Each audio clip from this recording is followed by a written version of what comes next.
লংকাৰ পুৰণা কাকীৰ এই দৃশ্য এগৰাকী মহিলাক চুবুৰীয়াই আৰু পৰিয়ালৰ লোকে ঘৰৰ পদূলিত ভৰি ধুৱাই ধূপ জ্বলাই তামোল পানেৰে জনাইছে আদৰণি। পুৰণা কাকীৰ ভদ্ৰেশ্বৰ কোচৰ পত্নী স্বপ্না কোচ নামৰ মহিলাগৰাকীক এই উষ্ম আদৰণিৰে নিজ গৃহ প্ৰৱেশ কৰায়।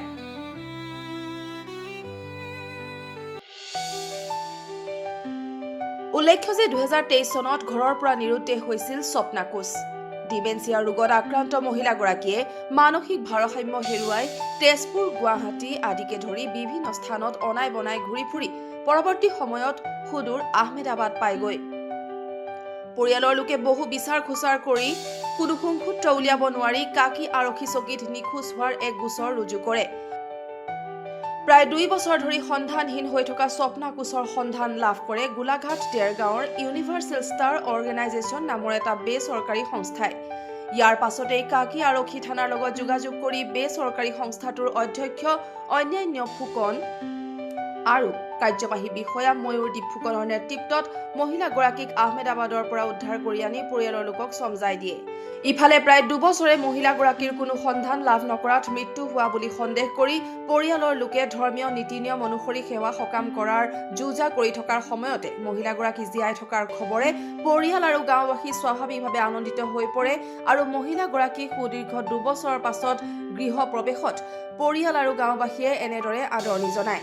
ইফালে মহিলাগৰাকীৰ পৰিয়ালে নিৰুদ্দিষ্ট মহিলাগৰাকীক উদ্ধাৰ ক্ষেত্ৰত বেচৰকাৰী সংস্থাটোৱে লোৱা পদক্ষেপক ধন্যবাদ জ্ঞাপন জনায়। যিটো NGO আছে ইউনিভাৰ্চেল ষ্টাৰ অৰ্গেনাইজেশ্যন বুলি, NGOটোৰ এগৰাকী কাউন্সিলৰ তেখেত আহমেদাবাদত আছিলে। তো আমি মানুহগৰাকীক খবৰ পালোঁ, তেওঁৱে একচুৱেলি প্ৰথমতে খবৰ পাই পেলাই আমাৰ লগত যোগাযোগ হ'ল যে অসমৰ মানুহগৰাকী পাইছোঁ, এনেকৈ ৰাস্তাই পদূলিয়ে ঘূৰি ফুৰিছে। আমিতো জানিবলৈ মন যায় অসমৰ মানুহগৰাকী তাত কেনেকৈ ওলালে। তাৰপিছত আমি খবৰ খাতি লওঁতে তেখেত একচুৱেলি ডিমেনচিয়া পেচেণ্ট বুলি তাৰপিছত গম পালোঁ। আমি গম পাই পেলাই যেতিয়া তেখেতক সুধি আছোঁ বিভিন্ন সময়ত, তেখেতে বেলেগ জেগাৰ এড্ৰেছ দিয়ে। আমি সেইমতে সেই জেগাৰ থানাত খবৰ লওঁ। তেনেকৈ 7-8 জেগামানত খবৰ লোৱাৰ পিছত লাষ্টত কাকী শব্দটো শুনি পেলাই আমি কাকী থানাত খবৰ ল'লোঁ। আৰু এই কাকী থানাৰ যিগৰাকী ভাৰপ্ৰাপ্ত বিষয়া আছে, তেখেতে বহুতখিনি কথাত আমাক সহায় কৰিলে।